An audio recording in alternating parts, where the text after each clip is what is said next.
Tezlom Podcast. I've completely forgotten what to do.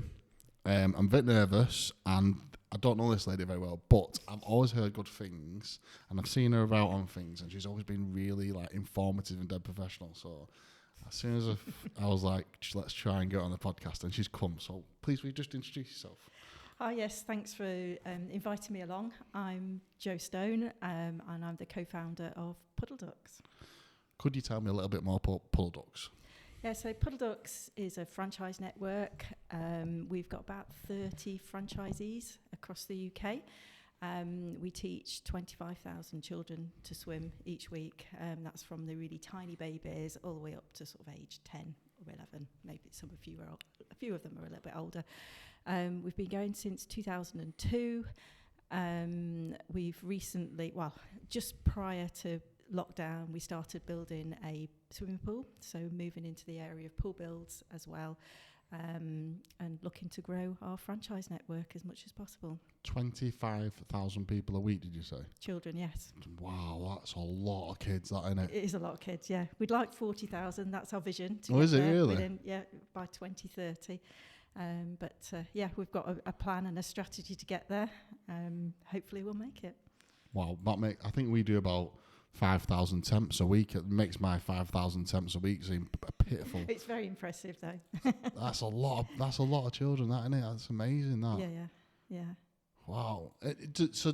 So I get it completely right in my own head without boring everyone to complete deaf, but I like to kind of understand. Yeah. So you have instructors going into pools, and then they're a franchisee and they'll teach the kids. Is that how it kind of works? Yes, we do have. We train the teachers to do everything. Our newer franchisees tend not to do the teaching themselves. Right. So it is a management franchise. Oh, cool. So some of our biggest franchisees, for example, have got 45 to 50 teachers. So it's more like managing people then, isn't it? It is, yes, very much managing people, businesses. So you need all those skills to be able to do it successfely. Just not lose your mind, basically, managing people. Yeah, it has its challenges because some of our franchise territories are quite big, so managing remote people is a challenge, but all of our franchisees seem to manage it very well. So they'll manage the instructors in different pools all around? Yeah, typically they'll hire pools out where they go at the moment, but it's our longer term strategy to, rather than hiring things out by the hour, to move it so that it's more of a long term lease. Right. So offering a lot more opportunities for different days or different levels of our swimming classes. So you'll build a pool and then... That's what we've done in Northwich, yes. So that's cool. So Northwich, that franchisee will use that for all these instructors or how? Yeah, so that's the one that we company own in Northwich. So it was basically started off as a retail unit in a quite a small town in Cheshire. We built the pool from ground level up, so you don't need a hole in it. It's like a steel frame with all sorts of I don't know what it's made of, steel frame with all sorts of stuff inside it. So if anything goes wrong, it's really easy. You can crawl underneath and see in between. There's a void there, so if anything goes wrong, if any pipes start leaking or anything like that, you just fix it. Whereas in a traditional pool, if it's all set in concrete, that's kind of impossible to easily fix. So that's what we'd like to do, is do more of those. Well, that's quite cool because you can just pick it up and put it anywhere, can't you, as well? In theory you can. I mean, I think there's quite a lot of I meant like manpower. Actually being able to find a unit to put the same thing in. Yes, but in theory you can move the pool out of one building and put it into another. Can you make it freezing cold? Will you ever iron out as cold water dips? No, it's nice and toasty. I think you would hate it. It's set too warm for me. 31, 32 degrees. I can't swim in it. It's just too warm. Yeah, but the kids need it, don't Kids they? love it. Yeah. And then are they like private classes, or do school classes go, or is it? No, tend to be private lessons. Typically we will have eight or 10 people in, depending on the age group, in the class, with one or two teachers. I think my kids went to one. It was a swimming pool in someone's house. Yeah, there are lots of private pools out there. As long as it fits certain standards, then we'll be able to use it. Yeah. Our franchisees are always looking for pools here, there, and everywhere. I bet they are. Yeah. I daren't ask, well, I'm going to ask, like, did you like swimming and wanted to be a franchisor, or how did you fall into that? I bet you can't remember, it's that long ago.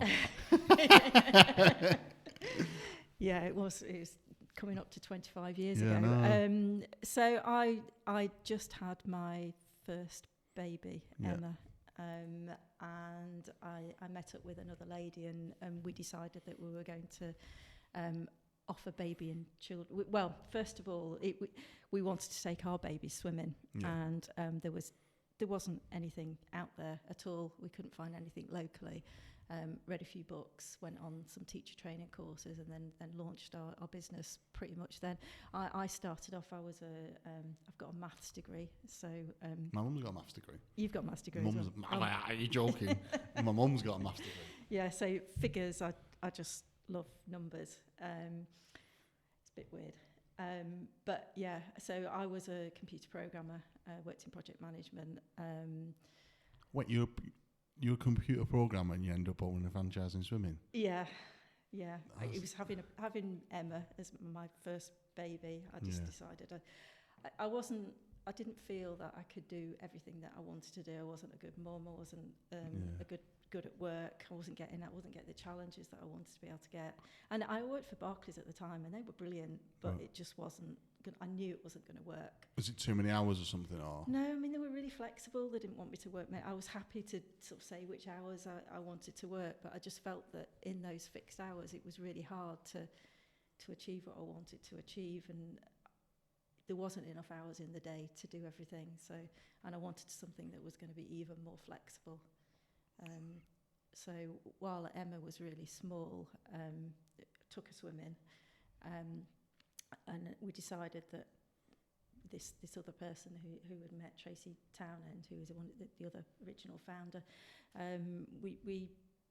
it was something we loved doing. We saw a niche. There was nothing out there, and thought, well, let's go and do it. Let's do it properly. We'd got the corporate experience of where we were in our past jobs. The figures side of it.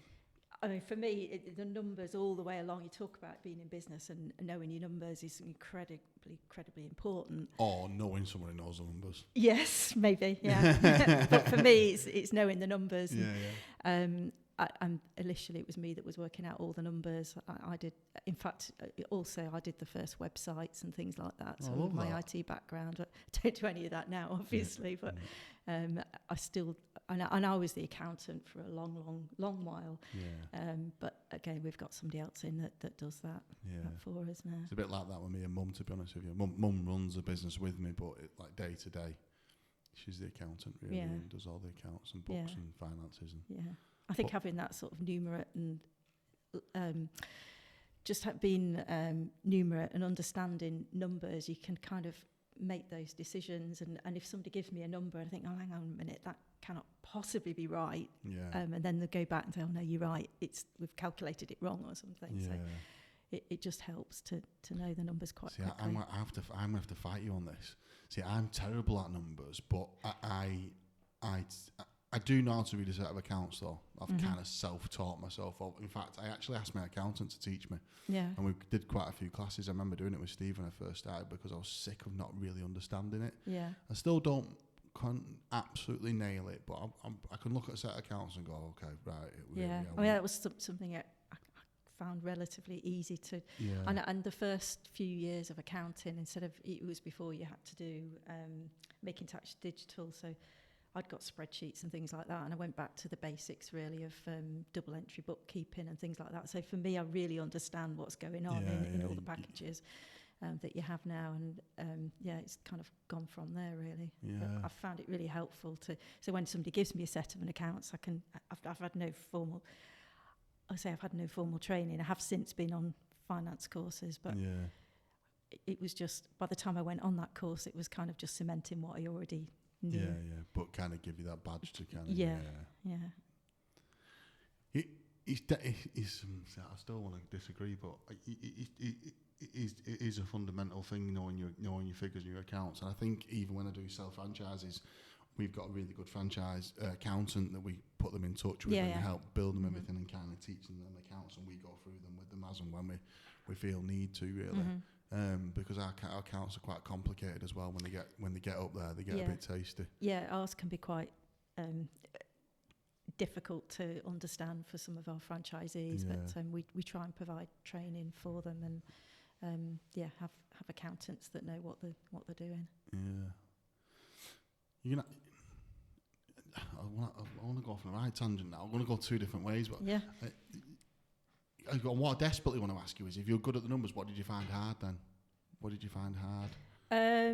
Well, I'm not a natural teacher, so you put me in the water, and I was only in the water for a few months, and very quickly went sort of back office and working out all the processes, because my mind's quite analytical. For me, working out processes from what the stages of doing things, so right from the early days, that would be something that I would have done for the business, is writing things down, ready for the future. But what did I find hard is I'm just not the person that would build the program, or I've got ideas on what to do, but in terms of putting it out there, we very quickly got employed somebody to do that with that experience, and she's still with us today.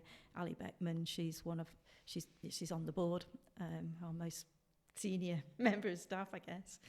So still with us nearly 25 years later. It's important that, isn't it, in employing the right people around you to let them sort of take their own tilt on the business. I think it's important. I've learned that. Yeah, quite early on we kind of set out what our values were, and used the franchise network to help us articulate what those values were. We knew what they were, because we can see that those values are kind of certainly my values of what I would like to, the way I see myself and the way I work.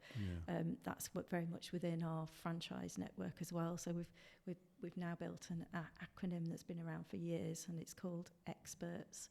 And it stands for exceeding expectations, being professional, being enterprising, respectful, and trust. So those are kind of the core values that stick throughout our franchise, and by using those in recruitment, whether it's for our head office team or whether it's for our franchisees, I think that's helped us get with the network that we've got today. Isn't it right? So this is a lesson for me, and it's something you've obviously felt and dealt with as well, is it's only when you start putting them things in place that you realise how important they are. If you put your values in place and remind people of how we act and behave. Yes, because then you can say, if something's not quite how you want it to be, how does this align to our values, and it's that sort of thing. It's like a framework, isn't it? Yes, of like how very much so. It's not until you do one, you realise how important it was. I'm the same. We've got some amazing values, but transparency is my biggest one. Just be transparent with your client, just be transparent with your customer. I think my biggest one is probably the respect, and making sure you're treating people the way you'd want to be treated. Morals is everything, isn't it? Having a good moral compass and doing the right thing is I think that probably a very similar value, to be honest with you. It's just just understanding that everyone's human, and you've got to people make mistakes, don't they? It's about not making them again. And fixing it the best way you possibly can, and being transparent about it when you do it. And if something goes wrong and you need to get some feedback on it, get that feedback and act on it. And you can't always do everything that everybody wants, but you can do as much as you can to make it be right for as many people as possible. We literally had one last week, didn't we? It was or the week before, where a client of ours, new client, we booked a staff member in, and I can't remember exactly how it went, but basically the staff member wasn't supposed to go back. And then they went back, and she wasn't happy about it. She kicked up a big fuss. Was that right? And then they stopped using us. Yeah, there was a mix-up with staff, and kind of it was in between someone else leaving and starting the business.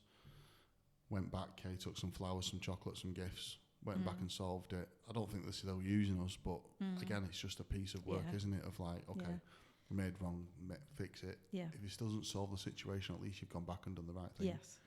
I think I think keeping on that, not being money hungry and Mm-hmm. trying to take as much Yeah. money as possible and cut as many corners. And I think that's what some businesses do when they just... It's the customer service, isn't it? It's like exceeding expectations of Yeah, you know, yeah. something doesn't quite happen as it should do. Try and fix it and admit to making a mistake because we're all human. Right, back to being a mum, starting a business. Yeah. You've got partner, husband, wife? Yes, I've got a husband, Andy. We've been married for 30 years, actually. How's he coping? Is he all right? Is Sorry. I'm getting divorced. Sorry, Andy. no, he was very supportive. Oh, yeah. Especially when the kids were quite young. They're gonna not. say They're not so young now. That's the bit that I want to talk about a little bit. Yeah, Because starting a business is tough. it is. Starting a business being a young mum. Yeah, Is it another was. level of It was toughness. a lot of juggling, and I think what I've realised about myself over the years is I've got a lot of drive, and I don't like wasting time. So but by the time I launched the business, I'd had Katie. No, after I was pregnant with Katie, and then so yeah, they're both 2 years apart. So Emma is 24 now, and Katie is 22. So when they were, We'll edit that if you got them ages wrong, don't worry. yeah, no, I'm sure that's right. Yeah, I was spending all day during the day looking after them, making sure that they were alive and playing with them and doing nice things with them, and making sure that they got a healthy meal to eat in the evening, before they went to bed. And then in the evenings, once they'd gone to bed or when they were sleeping, I would be there getting things, I don't know, whether it's building CRM systems or on Excel, building a website on HTML. I went to night school actually to learn how to do it in the early days. It was tough. It's really tough doing all those things. They're quite isolating. I was lucky I was able to take a career break from Barclays. Yeah. So I was on maternity leave, went back for maybe 2 or 3 months before I was pregnant with Katie, and then I took a career break after that. Right. Never went back. Yeah. But it just gave me the space to be able to think about what I wanted to do next and start the business. I'd always wanted to have my own business, even when I look back when I was a kid at school. But I never thought I would actually do it, but I did in the end. If you're going to give a little bit of advice to any woman as a young mum trying to start her own business, what would it be? Make sure you kind of set those priorities and try and have the time with the children and time when you're working, because doing both at the same time, I don't think it necessarily, it certainly didn't achieve what I wanted to achieve. And having that vision of where you wanted to get to, knowing that you can't get there right straight away, and but setting things up so that when the kids were at school or whenever it was, I knew that I'd got something that was going to be at least replacing the income of where I'd been in my previous corporate job. So I knew where I was aiming at, and whatever I was doing, I was making sure that it was a process that could be scaled and replicated. What about, so I always ask these type of questions, sorry, how do you deal with the stress of it all? Don't say wine, that's not appropriate. No, I don't, I'm not a big drinker at all. I go out for walks and I do lots of exercise. So every single day I'll do some exercise, whether it's going out for a run, going out for a cycle, going out for a hike, going out for doing a bit of yoga, Pilates rather than yoga. But it's particularly while I'm out on my runs and on my bike ride where my mind's just concentrating on what I'm doing. But in the back of my mind, I've got stuff going on and I'm making decisions that I'm sure, absolutely sure, that's what stops me getting stressed. Yeah. I think I do a lot of running or moving. I forgive a lot of people. Yeah. I think it's more like you have the conversation, don't you, in your head about what's going on. It's something, sometimes things, most of the time, things just come crystal clear that you, oh God, are you wrestling with some problem? What am I going to do? And then you realise that actually it's really simple. All I need to do is blah-de-blah and that's what I need to do. And then I'll go back and sort it out. Yeah, I think if I was ever going to give anyone advice, one of the things I now talk to franchisees about is have some regular exercise in your life. Yeah. If you're going to start a business or you're trying to grow a career, it's really, really important. And getting fresh air as well. Yeah. Being outside. Yeah. I think really helps. I mean, it's great going to the gym, and I do that 2 or 3 times, maybe twice a week. Usually do a spin class and a body pump. I did body pump this morning. But the rest of the time I like to be out in the fresh air on my bike or on the road running. And I go out whether it's windy, rainy, snowy, whatever the weather, I'll go out. The only time I wouldn't go out and then I'd do something indoors is if it was really icy and dangerous to be running around because I'd probably fall over. Yeah. I don't want to get injured. That's the next bit, isn't it? Getting injured. Yeah, I think the same as exercise or getting outside. I love the mountains.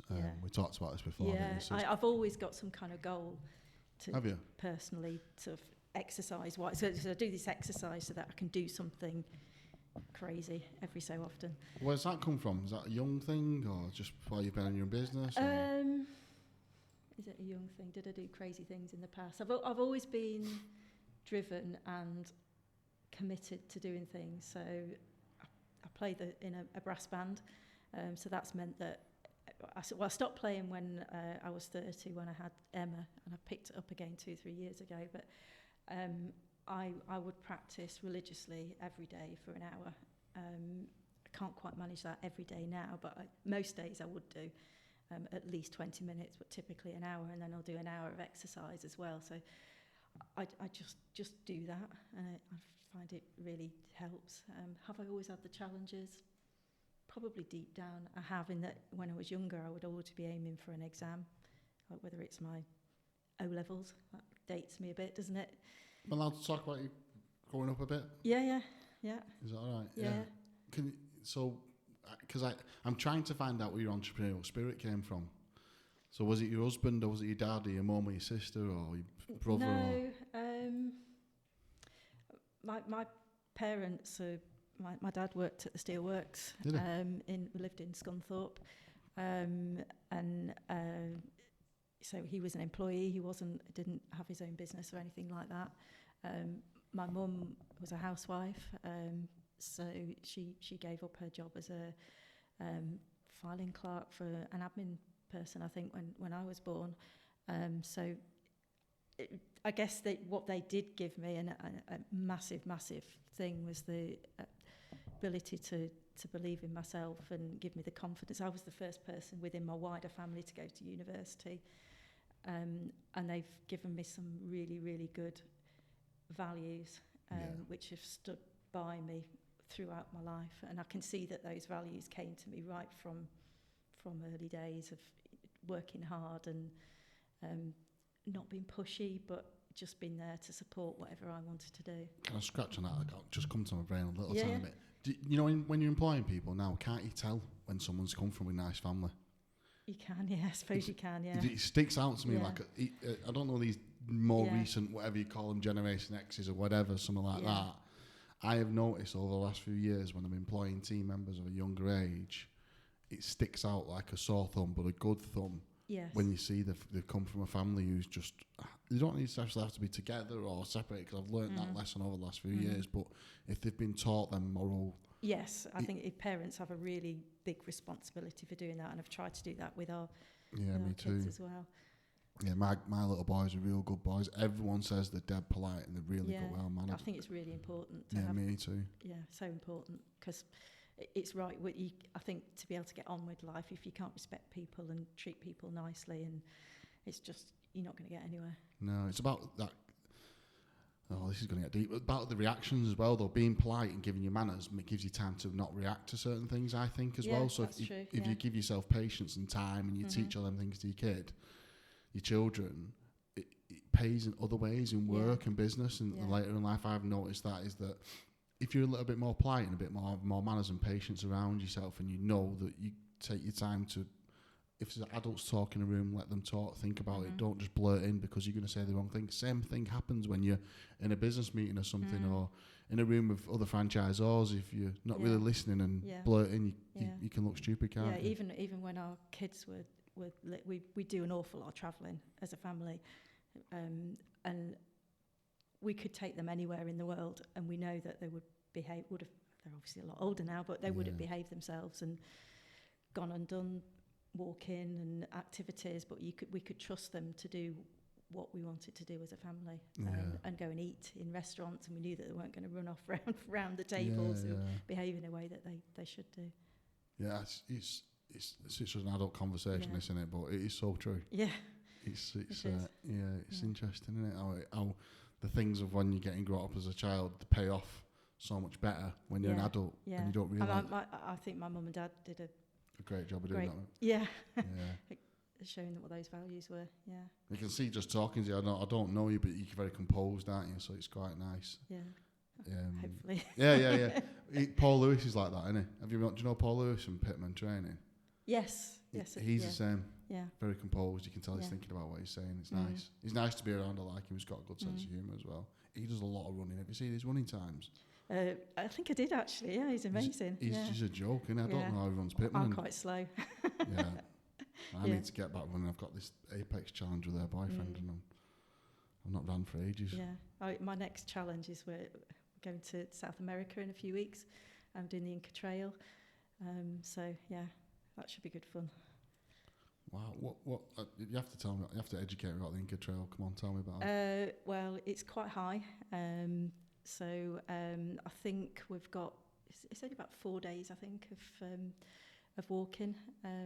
It's probably only about 9 or 10 miles each day, but it's the height, I think, that's going to be the issue. Yeah. So as a family, we were lucky enough to do Kilimanjaro a couple of years ago. Again, it wasn't necessarily the distance, although it was fairly tough. But and the last day getting up to summit was pretty difficult. One of the most challenging things I've ever done. But it's the height. You can't eat properly, you can't sleep properly, but you still got this physical exertion of trying to do something. But I really, really enjoyed it. It was really tough, but it was like almost disappointing that it was over and finished, because I wanted something else to be a challenge. We never got to that. Why has that come about? I don't know. I think I look back and I like the achievement of having done it. Did you do school's not a breeze? Did you enjoy school or not? I did enjoy school. Yeah. Good in school. I'm quite academic. Bit of a geek. Very, very academic. So you can be a geek, it's fine. Yeah. It's cool to be a geek nowadays, by the way. Yeah. Mum was the same, but then so you left school. Good friendship circles. Yeah. You got any sisters and brothers and stuff? I've got a brother. Yeah, younger brother. Yeah.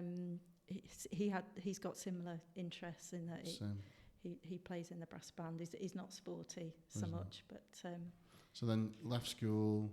Went to university. University. Met my husband, and worked in the IT industry. He wasn't a tutor, was he? Was he a pupil at uni? My husband? Yeah. No. Well, yes, he was. He was on the same master degree as me. Yeah, we met eye to eye across the tutorial room. Yeah. Oh, that's so romantic. Oh, you make me sick. He plays in the brass band as well. Oh, that's so nice, though, isn't it? Yeah, it works quite well because we've got a lot of shared hobbies. We both like walking and being outdoorsy and doing silly things. Oh, you make me sick, but it's still nice, isn't it? Yeah. Yeah. So you met him at university. Yeah. I worked in Boots in Nottingham on their graduate training course, and then moved across to Chester a few years later, and then I worked for Barclays Bank for I think for about 4 or 5 years maybe before I had Emma, and then set the business up. Do you think, were you doing any of these sort of things when you were going through your uni, or did it kick off when you met your husband, do you think? He's definitely encouraged a lot more of it. Yeah. It's always come from someone, doesn't it? It always comes from something, doesn't it? Yes. I didn't do mountains, I won't mention it, but I met someone and we started doing the mountains together, and it's always someone that kind of, just always has to be the same. I did a little bit of walking with my mum and dad, actually, thinking about it, but not in the same way as what we did with Andy. So, yeah, it's been a shared hobby that we've kind of continued with. Yeah, picked it up and kind of gone with that. Yeah. What's been your toughest one then, Kilimanjaro? Kilimanjaro, for sure. It's that last day where they get you up at 11 o'clock at night. So you've been to bed maybe for an hour or two, but you can't sleep anyway, so there's no point in being in bed. And they give you a little bit of a snack, something to eat, and then you set off about 11:30. And you head up off the mountain, and you can see all these snakes of people, because everybody's got head torches on. It's an amazing number of people are doing it in any one night. And it's pitch black. It's probably about minus 20 degrees. You've got 5 layers on your top, 5 layers on your bottom. Gloves, hats, scarves. It was dry when we did it, and it wasn't too windy, so I think we were quite lucky in that respect. So yeah, everybody's snaking along behind each other. It's all very slow. The guides are there, and they're singing to you. It's really nice, these lullabies to try and keep you going and inspiring you to keep on. And they're singing this pole, which means slowly. You're carrying on going. And we were lucky enough to be just the 4 of us in the group with a couple of guides. And we got to, before you set off, you've got all the checking your pulse and your oxygen levels and everything. And over a period of days, my eldest daughter was really struggling with the altitude. She'd gone down. People have an oxygen saturation of about 95, 97. And I think if it drops below 90, you kind of, that's when you're in hospital. It's not great for you. Well, up this mountain, the day we got up, she was at 60. What? So incredibly low. But being the character that she is, she didn't want to not do it. So she got up and started doing it with us. We got to probably about 4 or 5 hours in, and she was just staggering. She just couldn't walk any further. So one of the guides took her down, which was it was a really sad thing for the family that she couldn't make it up as well. But she felt much better once she was taken down, right down the mountain. So we then, continuing up the mountain, you get to the summit about 6 in the morning. I think 7 in the morning. So you've been going quite a long time at this point, and you can't walk very fast because it's just, there's no oxygen to be able to do it. You're on the summit for about 10 minutes or so, take some photographs and then come down. And you head down to the camp, the base camp where you've been the night before. We had about an hour's kip, and then they give you something to eat, and then you walk down most of the mountain. So you get back to the camp at about 6 o'clock before dark that same day. And by that point, you've got this huge sense of achievement that you've done it. It was sadness because Emma hadn't made it as well, but relief that she was okay. And you can eat at that point. It's great. So your appetite comes back and you start eating stuff. And it's brilliant. And you can sleep, yeah. Is it like a package you bought or something? Or? Yeah, we did it through a company. I feel like I want to do it now. Yeah, and they provide all the food and everything for you, and the tents and things like that. It's a great thing.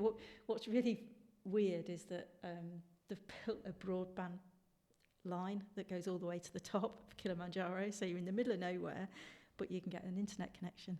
Can you really? And text home. We're going to have to do Kilimanjaro, okay, aren't we? Yeah. Has it? Yeah. It was his first proper mountain. Was it really? Yeah. It's quite an easy climb, as in you don't need picks and ice hacks or anything like that. It's just walking on, like going up Helvellyn. The path's no different to that, really. It's really, really a challenge, and I think the Inca Trail will be similar. That we did, I think it was an 8-day thing going up Kilimanjaro. This is 4, but I think we go up pretty much as high as the last base camp. So that'll be good fun. Wow. So you're however you started your thing, you're instilling it in the girls anyway, aren't you? Yeah. They like doing sporty things. They do a lot of running. Obviously they're doing the Inca Trail with us in a few weeks' time, but they'll just go and do a half marathon Yeah.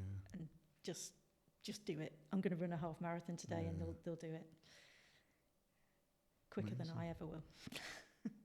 Although I think I've got the PB of them, certainly of Katie at the moment, but she'll beat it. She'll beat it soon. You're smashing it out. You're doing really well, aren't you? Yeah, I like doing those kind of things. Yeah, but just in general, like as a mum and everything, like doing a good job, aren't you? I hope so. Sounds like it. Yeah.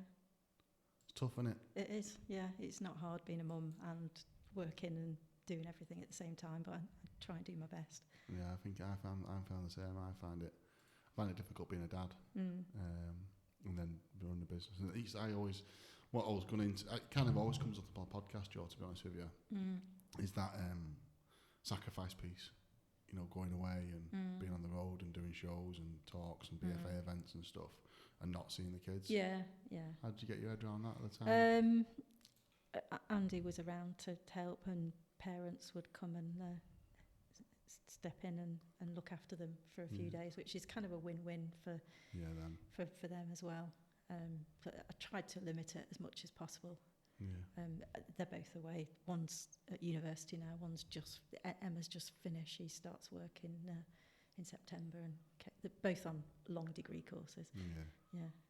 But that work really incredibly hard. They've got the work ethic, which I'm really proud of. Should be amazing. Yeah. So you left university, met the husband, started at Barclays, and then you did a number of years at Barclays and got pregnant. Yeah, there was a couple of other companies before that, but the companies before. Did you learn programming? So you did maths. Maths at university. I'm trying to figure out how the programming came in. I was, as a student, I was sponsored by British Steel, and that meant that every summer I went back there and I did a little stint. So I did a bit of it in the accountants area, and I did a bit on the kind of rolling steel bit, with the production of it, and I did a little bit in the IT department, and it was the bit in the IT department that I really enjoyed the most. So yeah, that's what I applied for after I did my maths degree. I think nowadays maths degrees have got an awful lot more computing in than they had when I did it. Yeah. But it was just, for me, it was a natural choice to go and do that, and I went on the graduate training scheme, and then they taught me how to do all the languages and things like that. And from there, I did a little bit of programming for a few years and went into kind of project management of the programming teams. Yeah, amazing.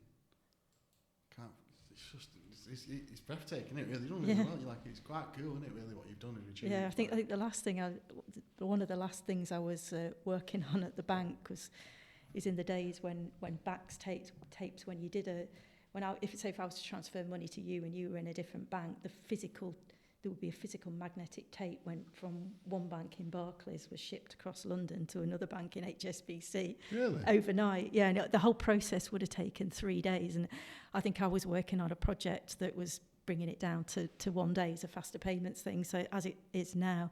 So yeah, things have moved along quite a lot since then. You're telling me now you're the person who helped faster transfers in banks. It's probably that was in the project. Can you please be bad at something? There's got to be something that's wrong with you. There's got to be That's what everybody said. I do get called Miss Perfect or whatever.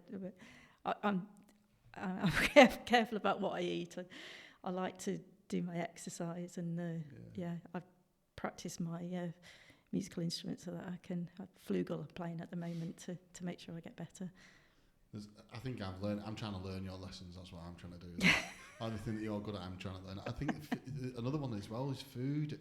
Like, food is such a big thing in people's lives, isn't it? Like, I had a York test done a few years ago and I'm intolerant to loads of things I didn't realise. And I think now I really look after myself and try my hardest to get myself to back down to just about 16.5 stone at the minute. It's cooking fresh and trying not to eat processed food.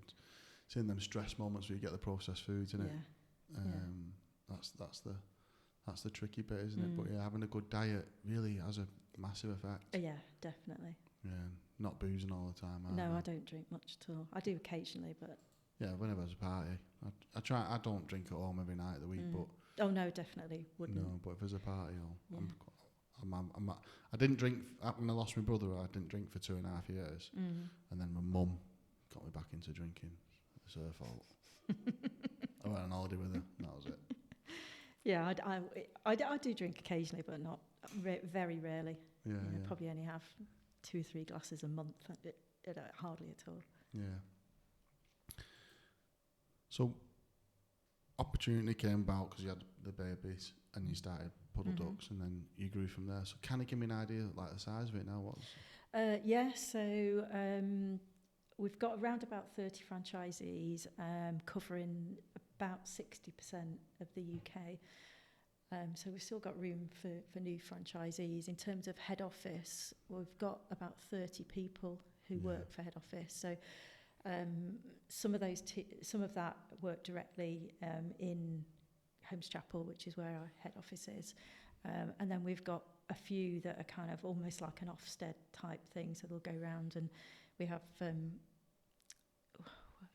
like a teaching network that will go out and make sure that we've got the right standards in within the network. So yeah, we've got people dotted around the UK that will be working in a local franchise and working for us as well, just to maintain standards and things like that. But the vast majority of the team are working out of Holmes Chapel, apart from we've got the lady, Jo Warner, who used to work for us in the UK.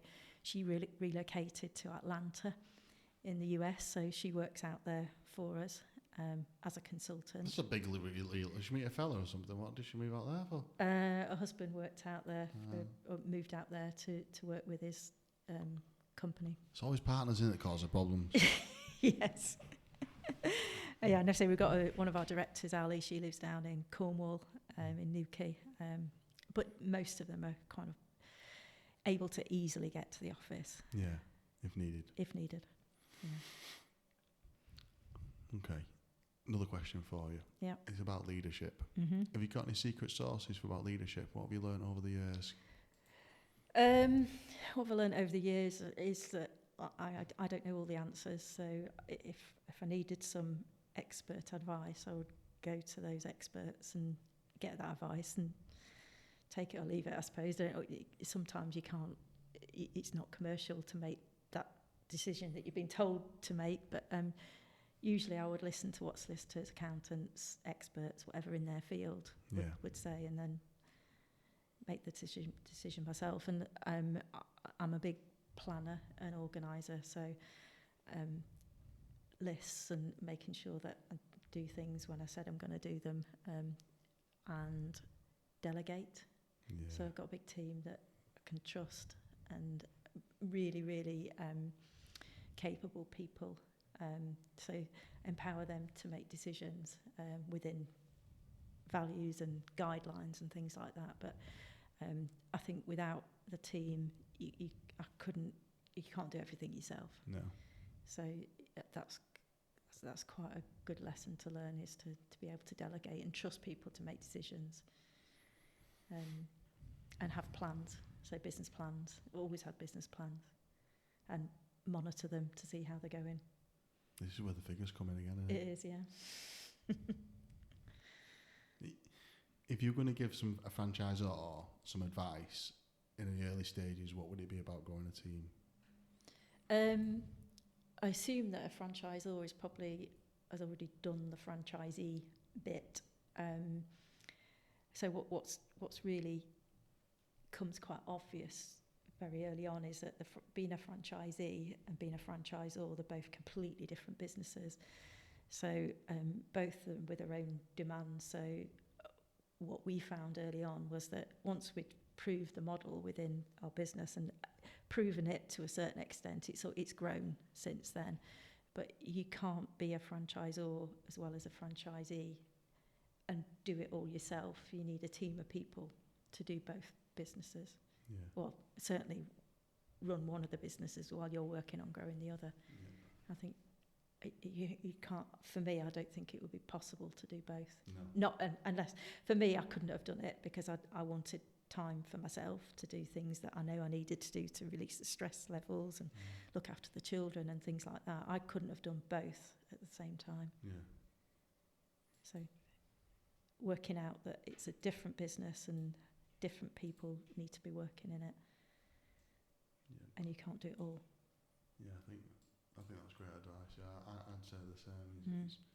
Because I don't know if you do, but I definitely get people speaking to me about wanting to franchise their business, and I think they always want me to say, get a franchise agreement, do this, do that, and I'm kind of like, well, are you prepared for it to be a separate business? Yeah.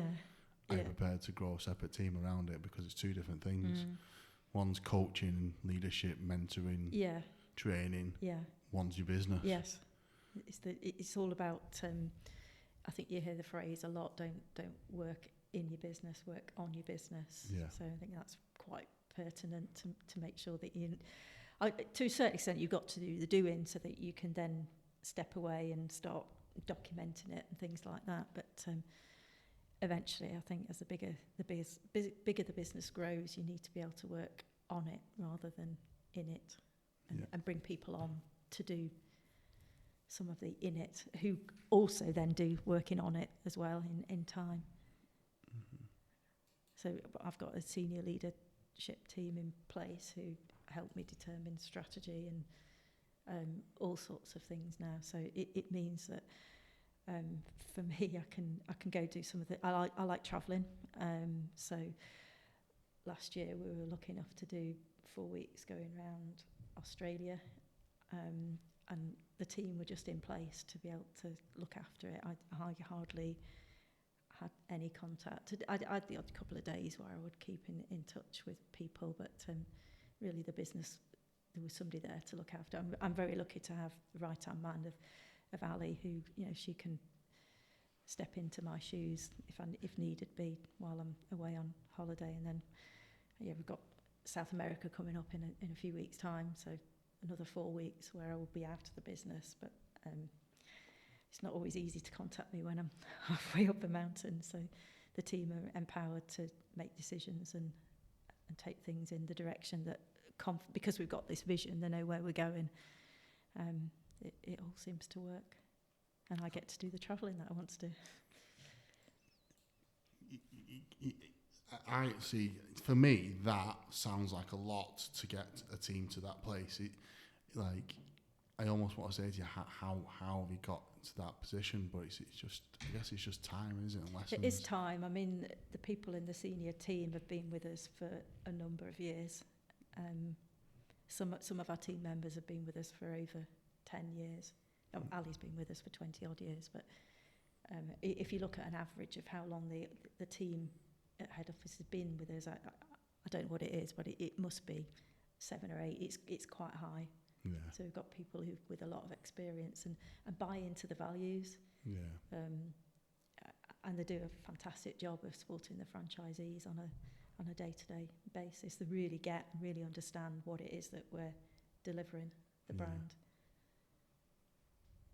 and rewarding them in a way that I can do. I think the message is clear to me. It keeps coming across the table. Anyway, it's like if you were thinking about franchising your business, values is probably the key. Values and people, and treating people with respect.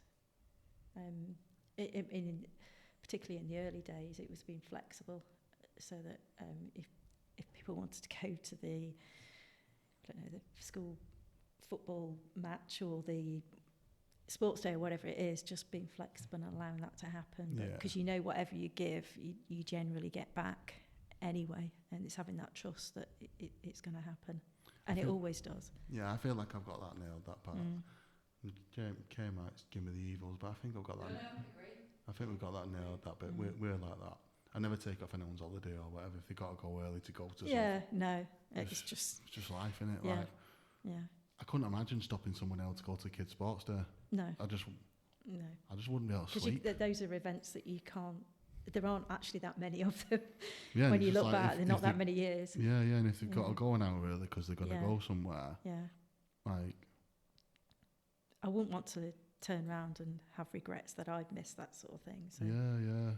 It's funny, but because I've worked for myself for so long, I forgot what other places are like to work at. So I wouldn't. I sincerely hope there isn't businesses out there that do that. I don't know. I don't know either. Yeah. You just you don't know, do you? Okay. I worked in retail for 8 years. It definitely is different. Weird, isn't it? I just couldn't even. it goes back to the values thing, but that's like my personal values. Like I couldn't sit there and go, you're not going to go, and then sit there in the room, across the room, knowing that they're missing a sports day, whilst they don't want to do that, being not productive, hating you. No. I just don't see the point. No. It's a weird one, isn't it? Sometimes the most difficult things about running a business are those simple solutions that I think people kind of be difficult about. So even like for years, I sold cars, and it's always about timekeeping. Like you can't be late for work, and you've got to put extra hours in. And you sell cars, you work about 70 hours a week. You get paid a lot of money with your commission, but you earn it. Yeah, you earn it. And I started working for myself and employing people, and I remember being so pissed off if they were late for work or not 15 minutes early. And gradually over the years, I just realised. I think I realised that when I was in my second job. I worked for a company in Chester, and I was new. I was probably 2 years into my career, so it would have been 22, 23 or something like that. And I'd gone in and we were doing some programming, and it was quite a complicated project that we were working on. We're basically moving from one language, a suite of programs from one language into another, and it was really complicated. And the project manager had come in without consult. It was an audit. He had nothing to do. He didn't understand anything about IT or anything. He'd gone off to the stakeholders and basically said, this project's going to be delivered in 9 months. Well, there was no way on this earth it was going to be delivered in 9 months. You're probably looking at 18 months, 2 years down the line. It was way off. Pie in the sky. It was way off. So that taught me a lot of skills that, you need to listen to your team and find out really what's going on. And secondly, we had a team, and there was another lad that joined at a similar time to me, and I didn't rate his computing skills. In fact, I think he was an analyst or something, but he was really getting on in his job, and he was really mates with this guy who was a project manager. But because he came into work an hour early than everybody else and stayed working for an hour later, he was valued so much more in the team. He got all the perks and everything, but he was doing absolutely nothing. He would sit around all day talking. He wasn't doing it. He wasn't productive. So that was another thing that I thought I sort of learned, is that it's not about how much time you're actually sat at your desk. It's about your productivity and how you react with the rest of the team that's important as well. So I've learned that the hard way, where I've been unproductive behind my desk, and then realised that sometimes it's better just to be out the door and go and do some personal things so that I can be more productive and go back on. Sometimes I've gone got a beard trimmed, gone home, sorted the washing out, go to the gym, go for a massage, come back and done more work in 2 hours than I've done all week, because I've been able to go and process and think and reflect and move forward. I think that if I was... It does help. Yeah. In fact, thinking about it, that's a great bit of advice as well. If someone's thinking about ever opening their own business, make sure that you don't just sit behind your desk or pretend you're doing work. Yes. Yeah. You hear a lot about the analogy of if you're in an aeroplane and you make sure you get your own mask on before you start helping other people, don't you? And I think that's another important message, that for me, I'll get up in the morning and I'll go and do my exercise. That's the thing that I do for me. And I feel I'm much more productive if that's what I've done. It works better with my routine. That's what I like doing first thing, but I know that I've done the exercise. I've got the endorphins from running.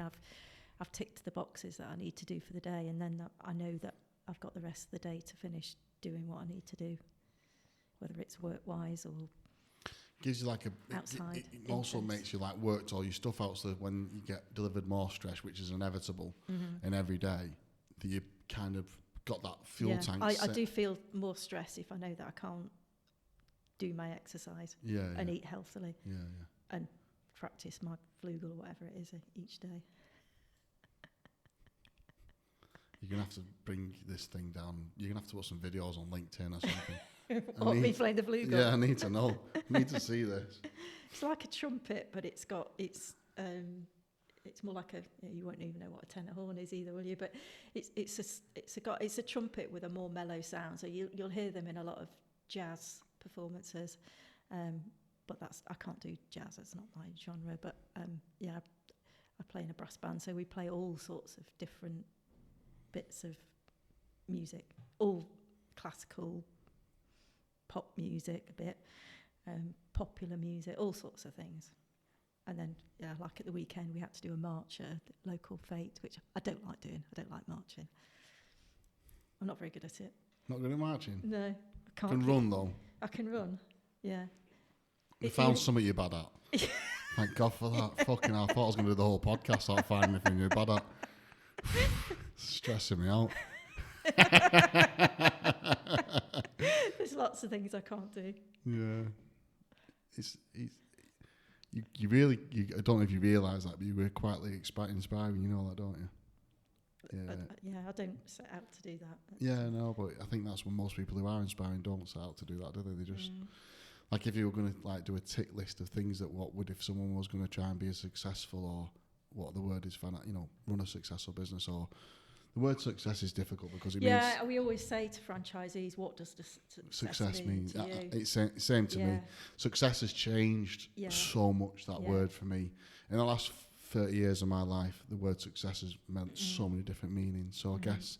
Yeah, you make trade-offs, don't you, so that you can, might earn less money because you're paying somebody to do something that gives you some more time.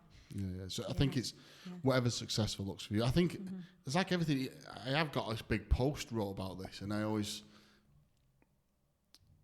people, I think, go into business for freedom.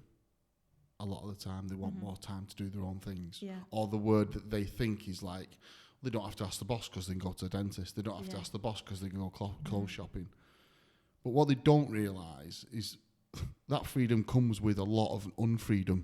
Yes. Yeah. And it's almost like you're at a very sweet spot now because of the age of your business and the amount of work and effort you've put into it. And that's the sweet spot you need to stay at for the next 10 years and growing your business, which is amazing. But it's taken time to get to that point. And I think people don't sometimes realise is that, all right, me and you can both leave now and go and have something to eat. There's not a person in this land that's going to question us. We could probably go to a spa for the afternoon and go home. But with that comes a massive amount of responsibility, and there might be an email we miss. We're the guys that get the phone call if something goes wrong. We're the ones that gets the complaint from the staff member. We're the guys that hold that. So that responsibility doesn't stop at 5:30. It doesn't start at 9 o'clock. That lives with us all our time. Yeah. Even when you're up that mountain, that's still actually with you. Yes, it is. It's less difficult to get in touch with me. Although, it's amazing how much of a signal you do get up mountains, isn't it? And I've taken business calls halfway up a mountain. I have too. We all have. But essentially, the second you are back off that mountain, that you would be dealing with whatever you've missed. Yes. You're pausing it at least. And I always find that bit, when I'm pitching to franchisees and I ask them why, and they say I want freedom, I said, are you ready for that? Yeah. It is about choices as well, isn't it? You can... Sneezing. Sorry, cut that one out, okay. Choices. Well, that's money as well, isn't it? You need money to have choices, don't you? Yeah. Money doesn't bring you happiness. You can be very, very unhappy with lots of money. You can be really, really happy with no money. Yeah. But I think choice is a big one. I think that's a really important thing, and that's for us. My husband, he's now got his own business. He did it about 10 years ago now, I think. What does he do? He did maths at university, and he's a statistician, so he's carried on doing that. Pair of geeks, we are a pair of geeks, I'm afraid. He's more geeky than I am. Romantic geeks, though. Yeah. Very cool geeks that go climb Mount Kilimanjaro and stuff like that. Maybe. Yeah. But now he's working for himself. It means that we can sort of plan our own diaries. And what's he do? What's it called? So he's a statistician. So he'll work on drugs trials and things that to make sure he advises consultants, advises companies, like all the big pharmaceutical companies. Wow. How to do and small pharmaceutical companies how to do the trials and any maths things that they need to know about drugs trials and things. I think that's what he does. Wow. What a job. He seems to enjoy it. He likes the numbers. Right. What are the girls doing then? They're doing similar? So Emma, the eldest, she's just finished her master's in architecture. So she's going to work down in London. She's got her final bit of she's got part 3 to do, which she'll do at some point while she's working. And Katie, my youngest daughter, is just about to finish her 3rd year studying to be a doctor in Norwich. Amazing. So she's hoping to be a GP in about, I don't know, 10 years' time. She's got a long way to go. I don't think you ever stop really, do you, on the quiet? No. My cousin's whatever, he's done it all. Every time I speak to him, he's still at uni. I'm like, mate, and he's on about 300 grand a year in Australia. I don't know what he does, but he has a lot of money. So they've both chosen subjects that are quite work intensive, but seem to be doing very well for themselves. So, yeah, very proud of them. Yeah, I bet you are. You're proud of yourself. You smashed it. Thank you. Yeah. What's next? What's on next on your horizons?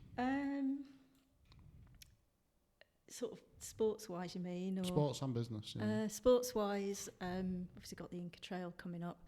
At some point, I want to do the Le Jog, which is Land's End, John O'Groats on a bike. Done a couple of long-distance bike rides, but I'd need to train quite a lot for that. Yeah. Work-wise, we're looking to build more pools and potentially rent those out to franchisees or hire them out, lease them out to franchisees. So, prove that model, make that work, and then replicate it, and who knows where it'll go after that. Be incredible, that, won't it? It will be, amazing. I became the owner of Puddle Ducks. I've always owned half of it. Yeah. I became the full owner in, I think it was the 16th of October last year. So it's meant that it's the opportunities to turn things and do things slightly differently and take it forward. Yeah. Very happy that's the way it's gone. It's been that's been a something that I wanted to do for a long while, and it finally came to fruition less than a year ago. You've done some amazing stuff, and some clever stuff in there. Like it's. It's all calculated, I suppose. Yeah, well, I think your maths, that stuff's really paid off for you, hasn't it? In that respect. And then I can just tell your temperament and the way you act and how you hold yourself. I'd work for you. Interesting. Thank you. I don't know if you'd employ me, though. I'd be a nightmare for you. I'd sell franchises all, no problem. Yeah. But yeah, interesting.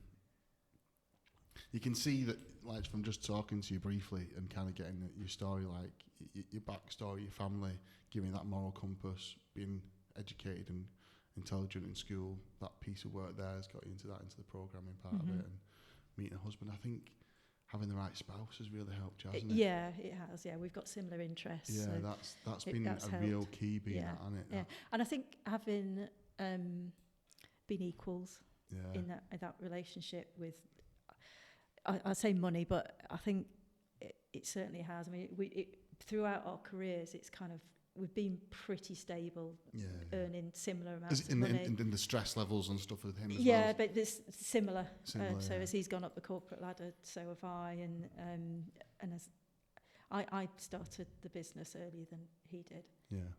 But it would definitely been a support for each other, because having those stressful jobs or responsibility in the jobs, you kind of, I spend a lot of time networking with there's about 5 or 6 other franchisors, and all from different backgrounds, but what you find is that all business owners have similar problems, and it's the same with Andy as well. You know, in his job, he's had similar issues to what we've all had. It's all people related usually, and to have that support, and it's just really helped each other, I think, as well.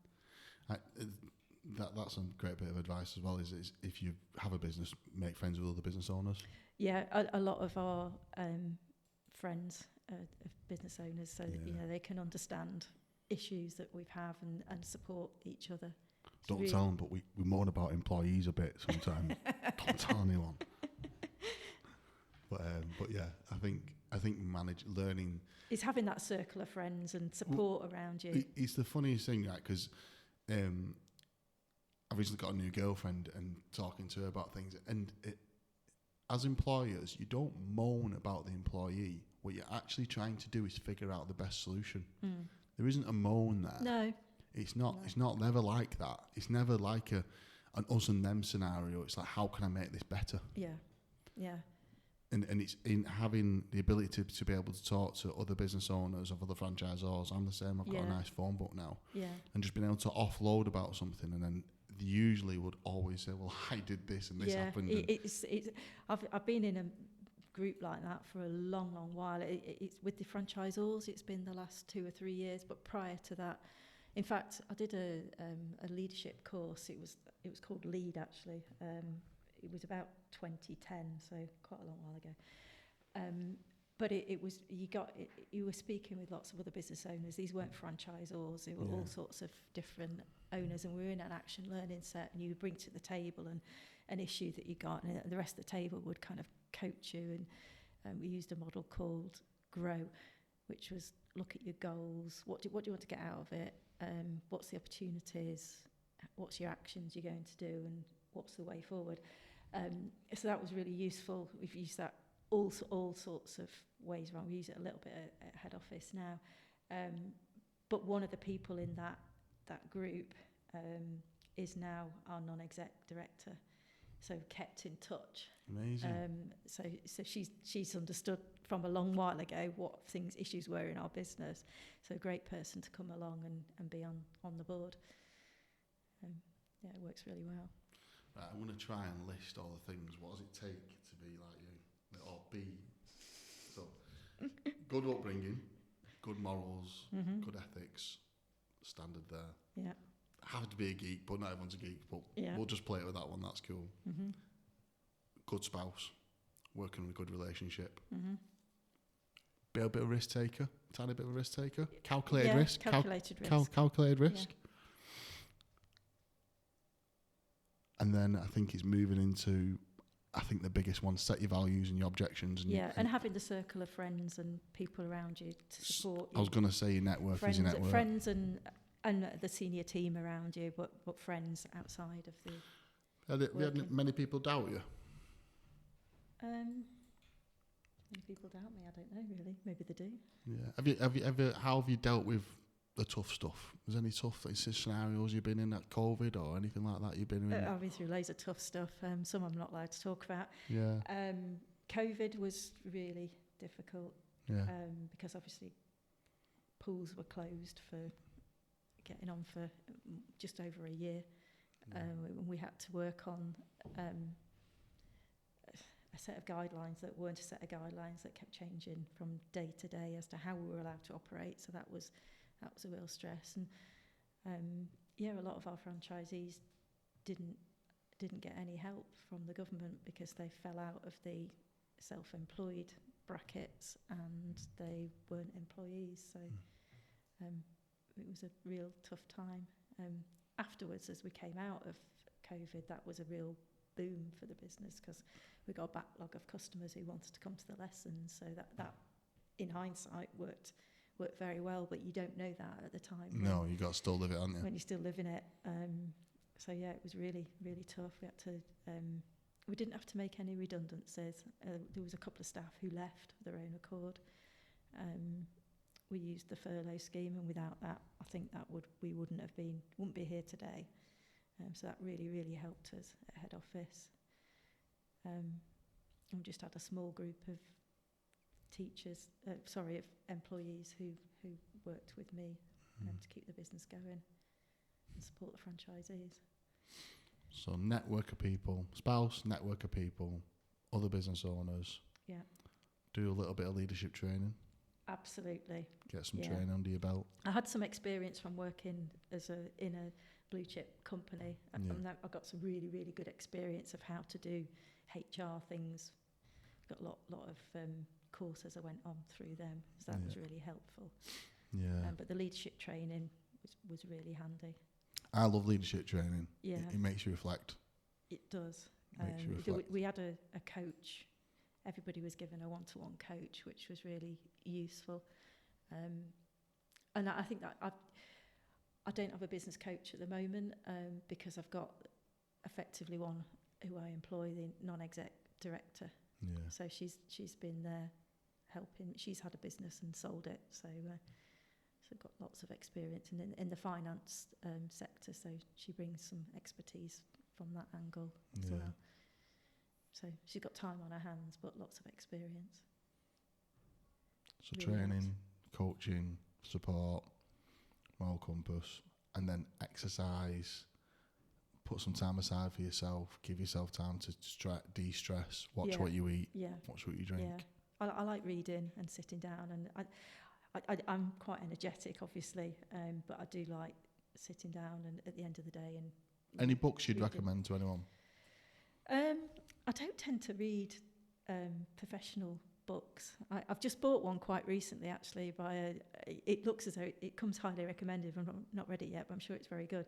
A guy called Greg Nathan, who's an Australian, and it's about relationships and franchisees. So I probably will enjoy reading that.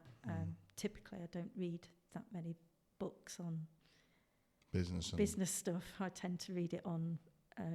I like sort of historical books, learning about different types of cultures and people. And I particularly like reading about the culture where I'm travelling. We've been lucky enough to go around a lot of the world, so reading things where I am in the world about past cultures there and real life, not necessarily real life stories, but stories that could be real. The E-Myth is quite a good book, which I read a long while ago for a franchisor, I think, making sure that you record all processes. Yeah. But no, typically I've read a few biographies, autobiographies. Michelle Obama's was really good, really, really good. Well worth a read. I'll have a look. Yeah. I think I've got everything I need out of you. It's like it makes me want to go back on track of some things that I've let go a little tiny bit because I've been stressed and dealing with things, personal stuff, getting divorced. Well, I think you've got to, if there's something in your life that is not working, then you've got to do something about it to solve it. It's no point in burying your head in the sand. Yeah. And because there's no good will come of it. No good at all. So I think dealing with the situation and not burying your head in the sand and knowing what you want out of it at the end. Yeah. It has to be done. Yeah, trying to focus on it. It's good because I think I've got ADHD. I'm going through my assessment today. I've just did oh my God, it took me 2 hours to do the assessment on Saturday morning. 2 hours. Imagine me trying to sit for 2 hours. You never get those 2 hours back, will No, you? but so they sent it in on an email, doctors, and you basically have to fill all these different types of evaluation forms in, and I filled it all in. Took me for ages, and I can spot the traits, and I think I've definitely got ADHD. I'm looking forward to get the medication for certain reasons, but when I hyper focus on something, getting it done, that task is amazing at it. Yeah. So I'm hyper focused on stuff at the minute. It works, but when I hyper focus on the things that aren't good, that's when I wish I didn't have it, because I focus on the most stupid thing in the last 3 or 4 days. Yeah, it's not good, is it? Crap. Okay, thank you very much for coming on this podcast. Thank you very much for inviting me. I think you are fundamentally one of the most impressive people I've interviewed in franchising.